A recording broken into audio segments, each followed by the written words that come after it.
Pendragon, Book 1, The Merchant of Death, by D.J. MacHale. Den Vron. I hope you're reading this, Mark. Heck, I hope anybody's reading this, because the only thing that's keeping me from going totally off my nut right now is getting all this down on paper, so that someday, when it's all over, it'll have proof that I'm not a total whack job. You see, 2 things happened yesterday that changed my life forever. The first was that I finally kissed Courtney Chetwynd. Yes, the Courtney Chetwynd. The bites her lower lip when she's thinking, stares right into your heart with her deep gray eyes, looks unbelievable in her volleyball uniform, and always smells a little like Rose's fame. Yeah, I kissed her. It was a long time coming, and it finally happened. Woohoo! The second thing was that I was launched through a wormhole called a flume, and got jacked across the universe to a medieval planet called Denduron. That's in the middle of the violent civil war. But back to Courtney. This wasn't your average nice to see you, peck on the cheek. Oh no, this was a full-on. Eyes closed, staring with tight lips, but eventually morphing into a mutual open-mouth probe thing that lasted for a good 30-second lifetime. And we were close too, like real close. I was holding her so tight I could feel her heart beating against my chest. Or maybe it was my heart, or maybe our hearts were bouncing off each other. I have no idea. All I know is that it was pretty cool. I hope I get the chance to do it again. But right now it's not looking so good. I guess it's kind of dumb to be fixated on the glorious Courtney Chetwynd, when the real problem is that I'm afraid I'm going to die. Maybe that's why I can't get her out of my head.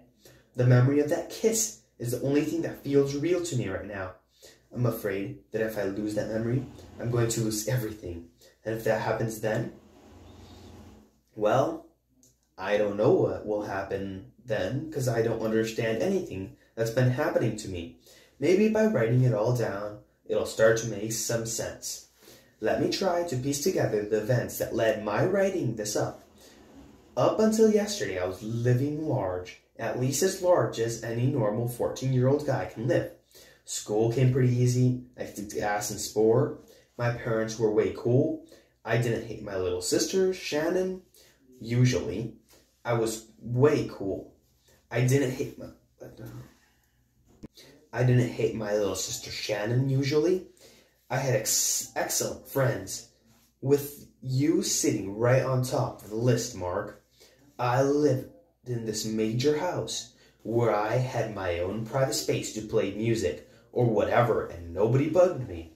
My dog Marley was the coolest golden retriever there ever was, and I had recently met with Courtney Chetwynd. Did I mention that? How much more going on can you get? The thing is, I also had an Uncle Press. You remember him? He was the guy who always showed up at my birthday parties with some special surprise.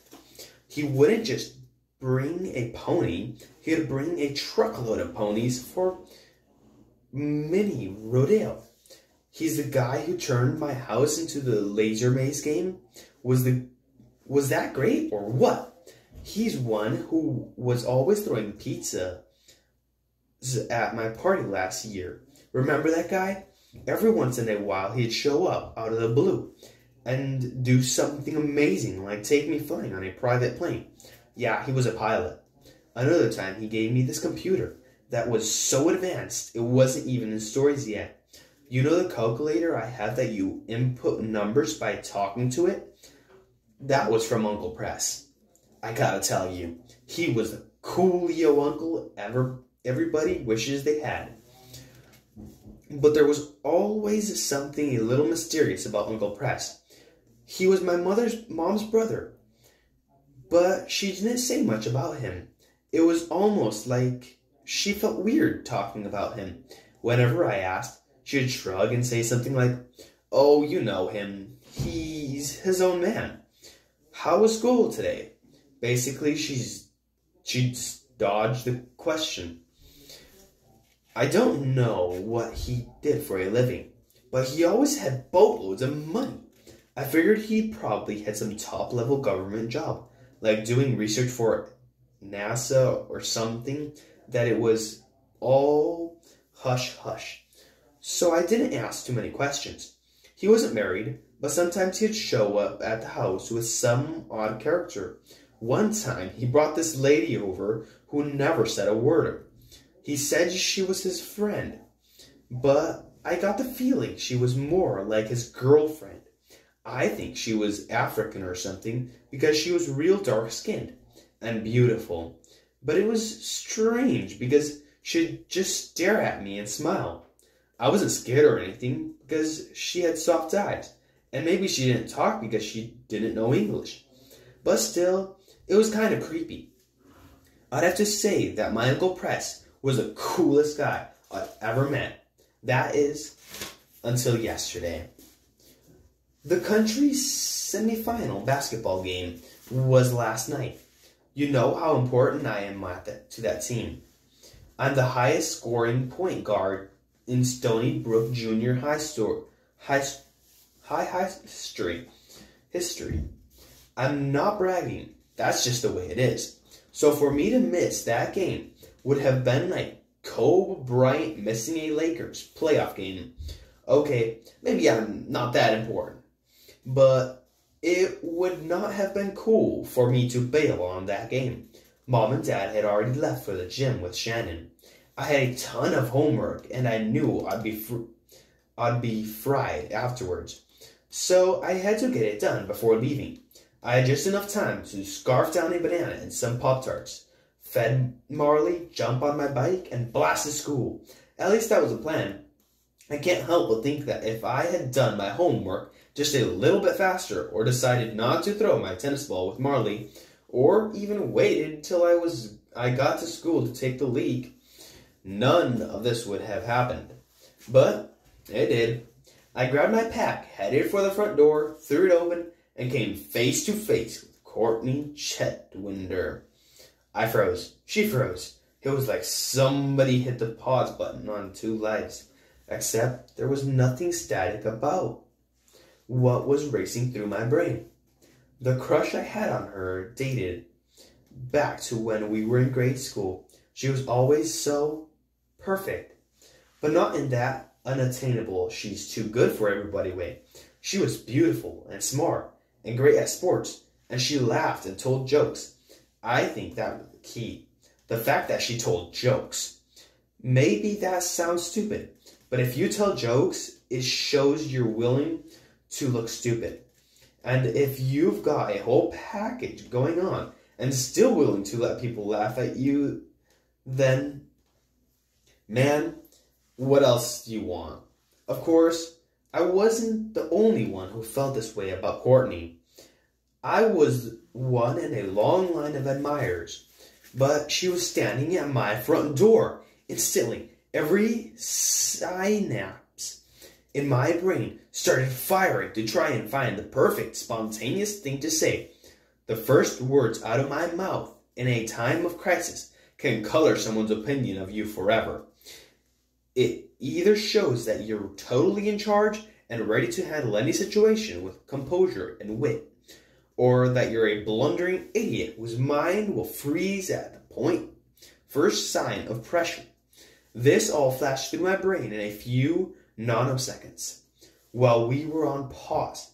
Now it was my move. She came to the house. It was my turn to respond. So I hitched my pack on my back, on my shoulder, leaned casually against the door jamb, gave her a little smile, and said, "Yo." Yo? That's not even a real word. Nobody says yo, unless they're impersonating Sylvester Stallone, which I was definitely not doing. I was all set for the smile to drop off her face in crushing disappointment as she turned and left without saying a word. Instead, she bit her lower lip, which meant she was thinking, and said, "Hi." That was good. High. Isn't much higher up on the cool scale than yo. I was back in the game. It was time to start playing. What's up? I said. Okay, maybe I wasn't ready to play just yet. It was easier to lob the ball back into court. It was then that I noticed something weird. Courtney looked nervous. Not out of her mind scared or anything, but a little bit uncomfortable. My confidence soared. She was just as tense as I was. That was good. I know you've got to get to the game and all. I don't want to make you late, she said in a little embarrassed smile. What game?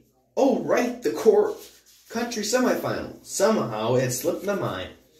I've got plenty of time, I lied casually. Come on in. I was recovering nicely as she walked past me to come inside. I got that faint of rose fragrance.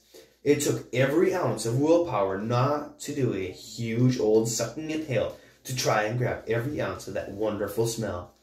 That would have been dumb, and this was definitely not the time to do something dumb, because Courtney was now inside my home. She was on my turf. I closed the door behind her, and we were alone.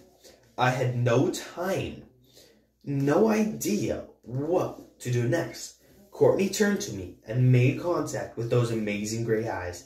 My knees went soft. I prayed she didn't notice. I wasn't sure if I should come here, she said tentatively. I'm glad you did. I shot back with a perfect timing. I kept the ball in her court, yet still managing to make her feel at ease. I was on fire. I'm not really sure why I picked now to come. Maybe it was to wish you good luck in the game, but I think it's more than that. Really? Perfect comeback. I'm not exactly sure how to say this, Bobby, but since we were kids, I've had this feeling about you. Feeling? Feeling is good, unless she feels like I'm an ex-murderer or something. Oh? I shot back, non-committally. Non-aggressive. Perfect. Man, I feel like such a geek saying this. She broke eye contact. I was losing her. I didn't want her to chicken out, so the best thing I could do was throw her a bone. Courtney, there are a lot of words that come to mind when I think of you, but geek is definitely not one of them. She looked back to me and smiled. We were back on track. I'm not really sure how to say this, so I'll just say it. There's something about you, Bobby. I know you're a brain and a jock and popular and all, but it's more than that. You've got this, like, I don't know, this aura thing going on. People trust you. They like you. And it's not like you're trying to show off or anything. Maybe that's part of it. You don't act like you think you're better than everybody else. You're just this really good guy. She paused before going on. Then the bombshell. Who I've had this incredible crush on since 4th grade. Nothing in my wildest fantasy could have prepared me for that. I was speechless. I hoped my mouth wasn't hanging open in stupefied shock.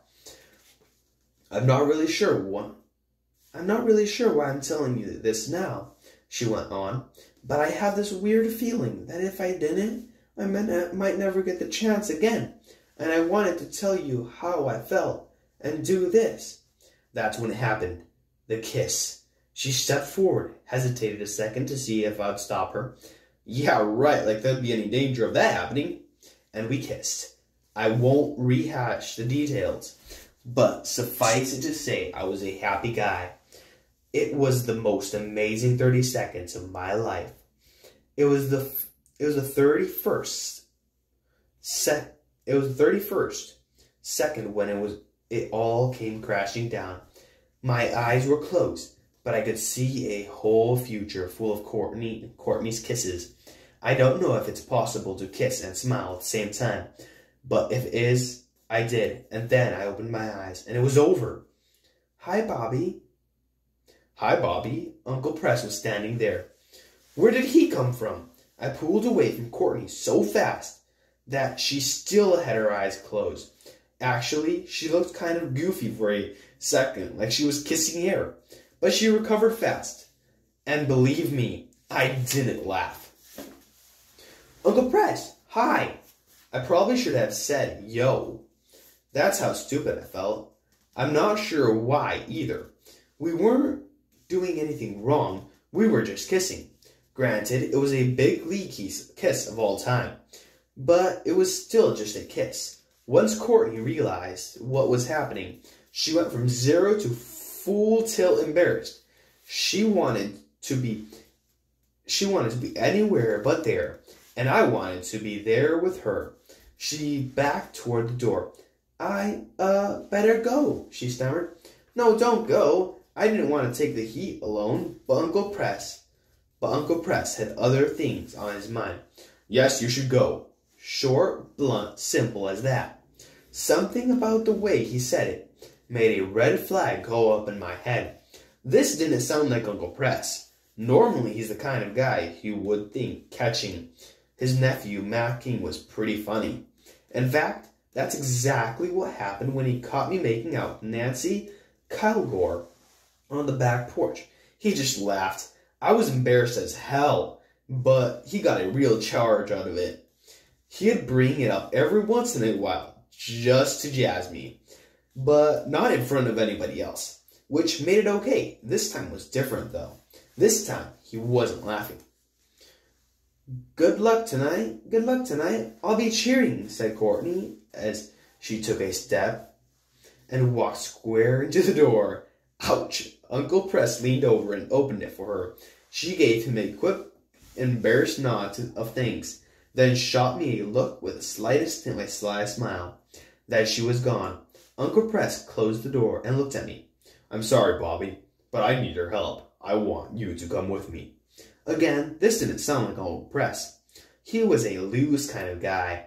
My guess was he was in his 50s, but he didn't act like a geezer.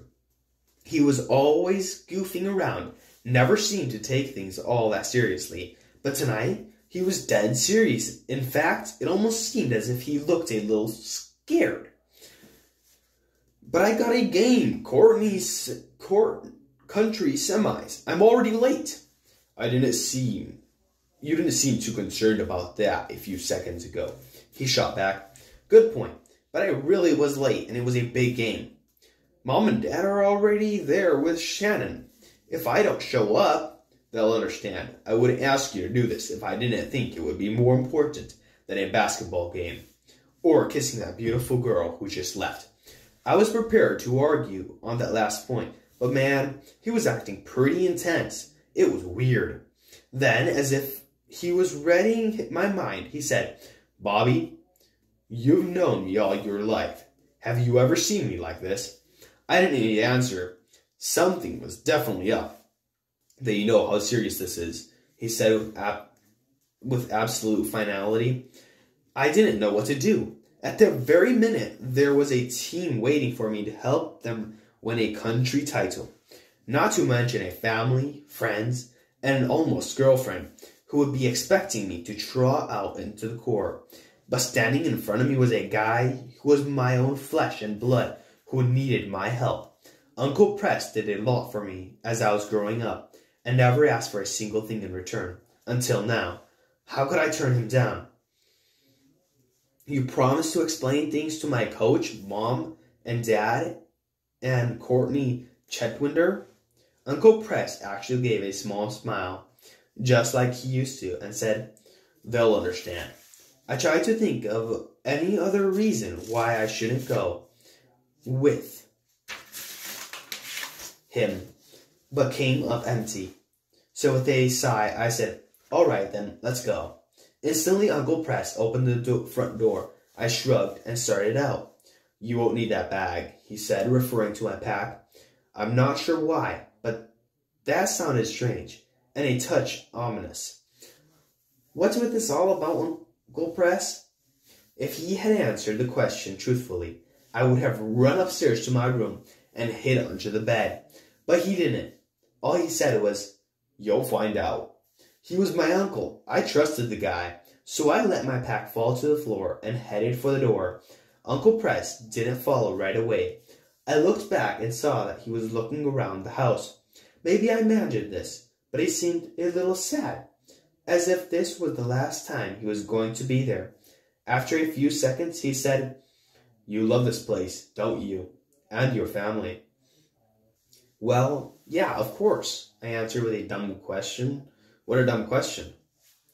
He took one more wistful look around, then turned to face me. The sad look was gone. In its place was the determined look of a guy who had business elsewhere. "Let's go," he said. He walked past me and headed down the front walk to the street. Uncle Press always dressed the same way, in jeans, boots, and dark brown work shirt. Over this he wore a long tan leather coat that reached down to his knees. It flapped in the wind as he walked. I had seen that look many times before, but for some reason this time it gave him the air of someone for whom time had stood still. In another time and place he could have been a dusty cowboy striding into town, or a military emissary carrying vital documents. Uncle Press was indeed a unique character. Parked in front of my house was the sweetest looking motorcycle I had ever saw.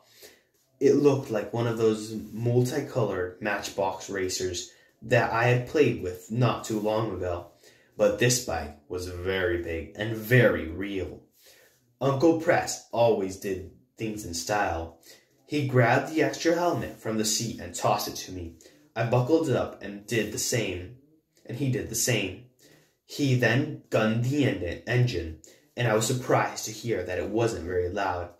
I was expecting some growling, gut-churning hog sound, but this bike was almost quiet. It sounded like, well, a rocket that's about to ignite. I hopped on the seat behind him, and he glanced back to me. "Ready?" he said. "No," I responded honestly. "Good. I'd be surprised if you were," he shot back. He then kicked the bike into gear, hit the gas, and the two of us flew down the quiet suburban street that had been my home for 14 years. I hope I'll see it again someday.